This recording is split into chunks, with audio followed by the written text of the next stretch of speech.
महाराष्ट्रात आता देशी गायींची ओळख राजमाता गोमाता अशी असेल। भारतीय संस्कृती जपणाऱ्या देवाभाऊंच्या महायुती सरकारनं हा निर्णय घेतलाय। या संबंधीचा शासकीय अध्यादेश नुकताच जारी करण्यात आला आहे।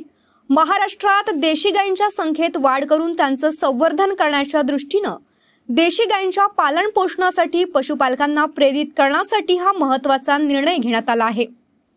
राज्यात देशी गायींच्या संवर्धनासाठी प्रतिगाय प्रतिदिन 50 रुपये अनुदान देण्यात येईल।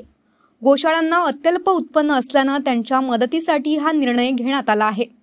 या योजनेची अंमलबजावणी ऑनलाईन पद्धतीने केली जाणार आहे। यासाठी राज्यातील प्रत्येक जिल्ह्यात गोशाळा पडताळणी समिती असेल। या निर्णयामुळे गोमातेचं रक्षण होणार आहे। गायला गोमातेचा दर्जा देण्याची प्रलंबित मागणी महायुती सरकारनं पूर्ण केल्यानं हिंदुत्ववादी संघटनांनी महायुती सरकारचे आभार मानले आहेत। शंखनाथ न्यूजसाठी ब्युरो रिपोर्ट।